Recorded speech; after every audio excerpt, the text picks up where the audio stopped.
independencia, el rostro triste de Abel de América. Fíjense que esto es interesante. ¿Por qué el rostro triste? Porque siempre me da la impresión, no sé si ustedes se percatan, que las iconografías que nos llegan de Sucre, para mí, no sé si ustedes, tienen un rostro extremadamente entristecido, los ojos enguarapados, ensimismados. Y los cronistas, los testimonios de muchos, siempre lo definieron o caracterizaron a Sucre como un hombre distante, ciertamente odioso, poco amigo del compartir, pero con una profunda disciplina, y alguien llegó a decir con una profunda tristeza. Sucre tenía esa benigna tristeza.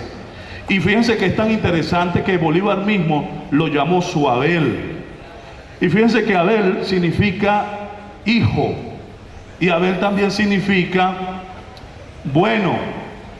Y Bolívar confesó en una ocasión a un señor llamado Mosquera que si en la divinidad él podía escoger sus hijos, él hubiese querido que su padre fuera Mosquera y su hijo fuera Sucre. Es decir, la idea de la sucesión no era solamente política, sino era profundamente afectiva.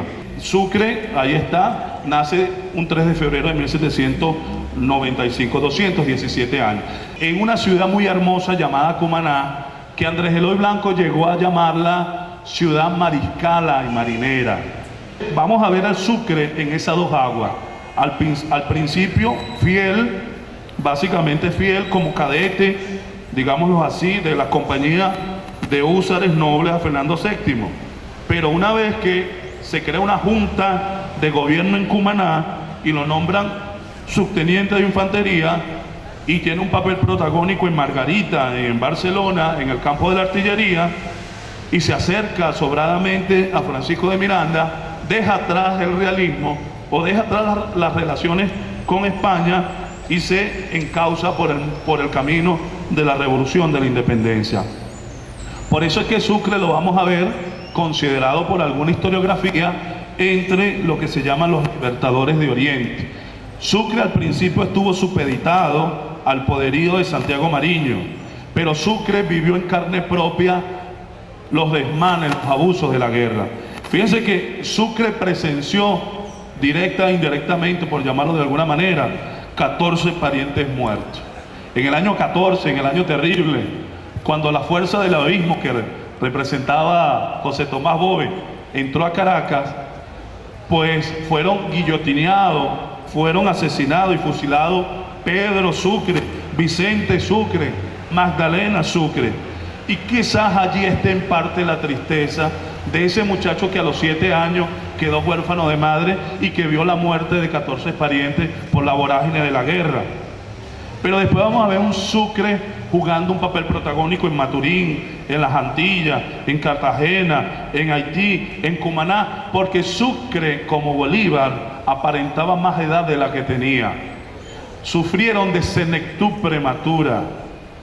Un hombre que a los 35 años ya había caminado todo el mundo, que había quemado todas las etapas militares, da a pensar que era un espíritu quebrantable, poco triste, de la tristeza inamovible, tal vez la tristeza que da el ímpetu por transformar las cosas.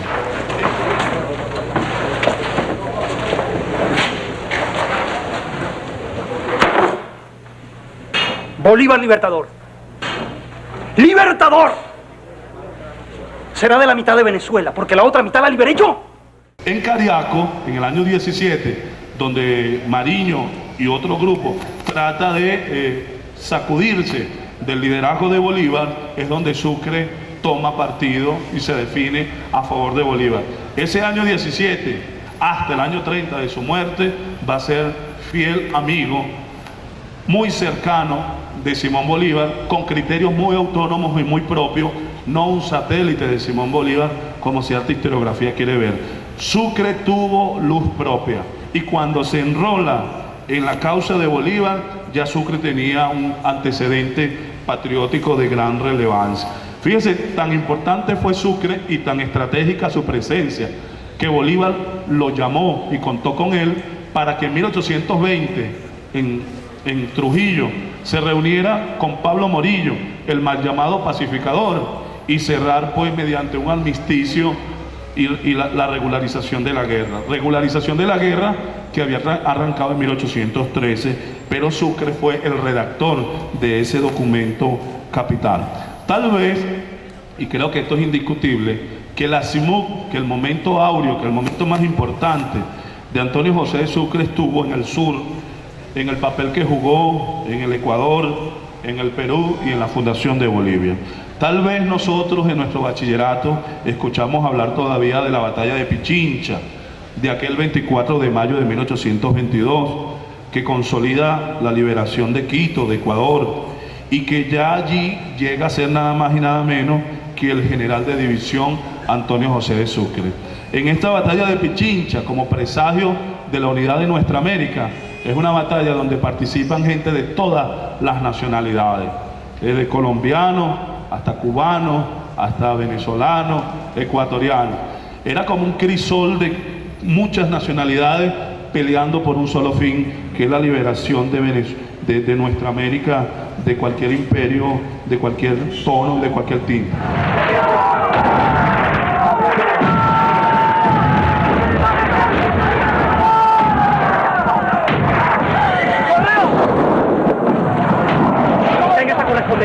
Que llegue mañana mismo a Pasto, aunque le cueste 2 caballos. Mi general Bolívar debe saber que con la victoria de Pichincha, Quito ha sido liberada. ¡Sí, mi general!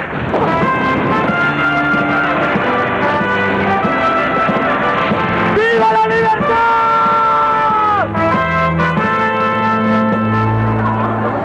Tal vez recordaremos también la batalla de Junín, del 6 de agosto del mismo año de 1824, que está tipificada como una de las batallas más cruentas de la guerra de la independencia, porque aquellos hombres se midieron a espada y a lanza limpia y libraron en 45 minutos una batalla que salpica todavía de romanticismo los libros sobrios de la historia del país, a 4.100 metros de altura. Se libró esta batalla con un Sucre de apenas 27 años. Pero sin lugar a dudas es la batalla de Ayacucho, la gran batalla que se libra el 9 de diciembre de 1824, en que el Parlamento peruano le da un epíteto para la inmortalidad, lo hace acreedor de un nombre que es imborrable en la historia, en los anales de la historia del mundo, Gran Mariscal de Ayacucho. Me cabe el honor de entregársela a su redentor, Antonio José de Sucre, presidente de Bolivia, y desde hoy y para siempre, Gran Mariscal de Ayacucho.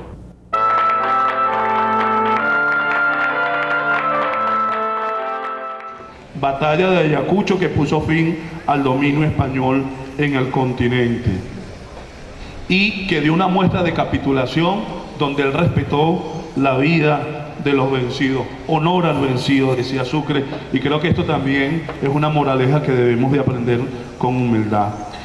Tal vez en la fundación de Bolivia es donde está, digámoslo así, el nudo gordiano, el momento más duro, el más álgido de Sucre. Un Sucre que funda Bolivia en 1825-26 y que es el mismísimo libertador Simón Bolívar quien sanciona, quien construye una constitución, la llamada Constitución de Bolivia.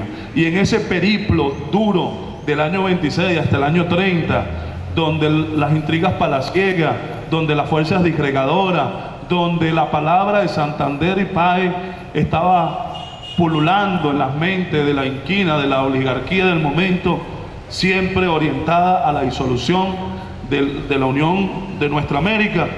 Es en ese momento en que Sucre hace leyes progresistas a favor de la instrucción pública, de la administración pulcra, mejoras económicas y demás. 2 balazos se llevó Sucre en Chuquisaca y eso aceleró en gran medida el retiro de la presidencia de Bolivia. Esto es interesante porque ahí nace Bolivia y se dice que es Manuel Martín Cruz quien dice: si Rómulo es Roma, de Bolivia es Bolívar. La República de Bolivia se llama Bolivia por Simón Bolívar, como la República de Roma se llamaba Roma por Rómulo. Yo le he escrito muchísimas cartas pidiendo estar a su servicio. Pues ha llegado la hora, General Sucre. Sucre fue leal a Simón Bolívar. Tuvieron coincidencia en la pasión libertaria.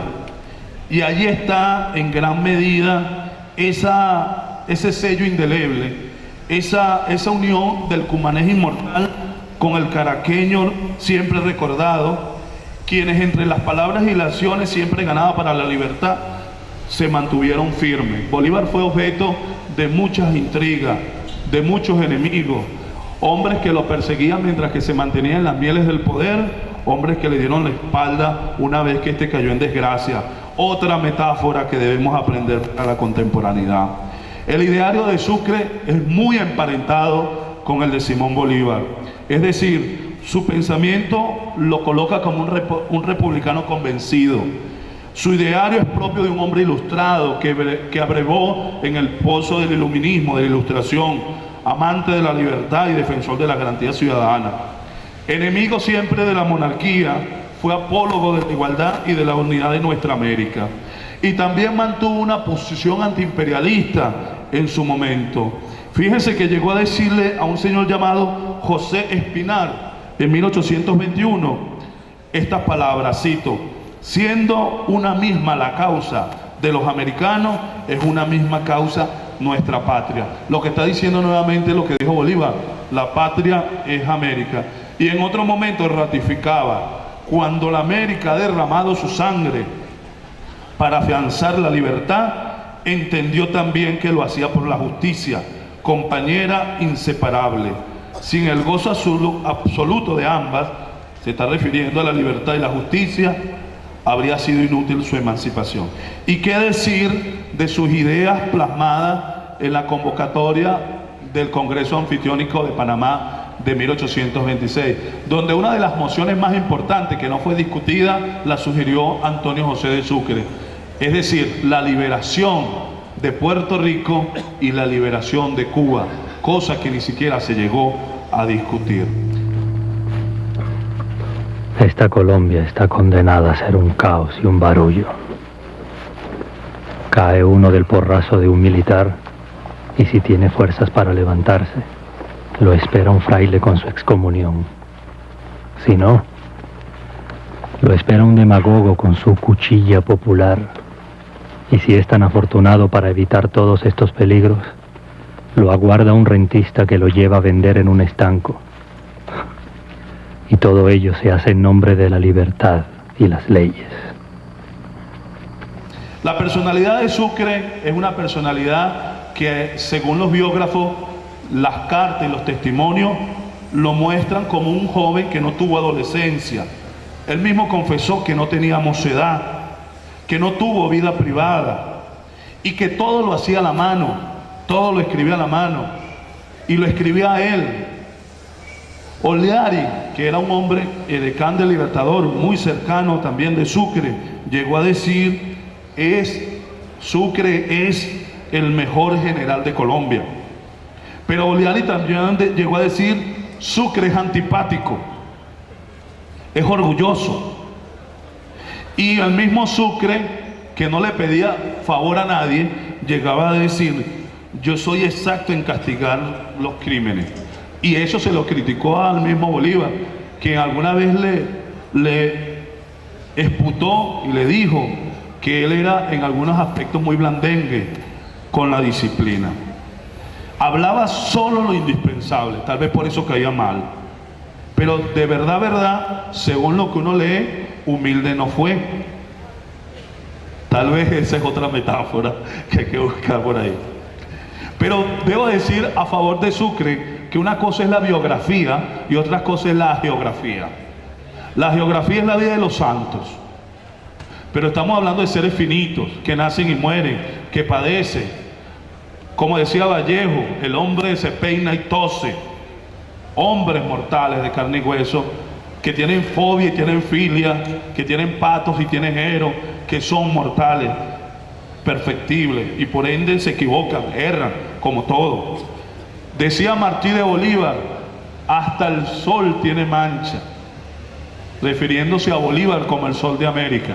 Pero Martí decía: pero los agradecidos ven la luz, los envidiosos ven la mancha. De tal manera que nosotros debemos ver la luz que ahora nos trae la biografía de Antonio José de Sucre, en una época de mucho romanticismo, en una época donde la grandeza produce envidia, resistencia y odio.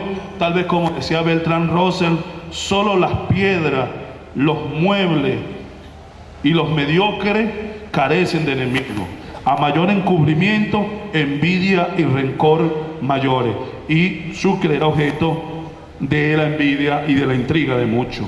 Fue casi asesinado en 2 ocasiones. Y sin embargo tuvo clemencia, tolerancia y bondad con sus ejecutores. Fue un hombre de la guerra. Bolívar llegó a decir: usted es el único que puede disputarse conmigo la gloria. Bolívar tampoco era modesto, déjeme informarlo. Y Bolívar, que escribió la biografía de Sucre en 10 cuartillas, llegó a decir: yo me olvidaré de usted sino cuando los amantes de la gloria se olviden de Pichincha y Ayacucho. Con la idea de que Sucre creyó en la educación pública como la base del progreso, de que Sucre estuvo persuadido que el pueblo no puede ser libre sin educación, sin ciudadanos que conozcan sus derechos y sus deberes. Sucre fue fiel a Bolívar, a quien Bolívar lo llamó mi apasionado amigo. Pero lamentablemente las fuerzas enemigas de la libertad y de la unión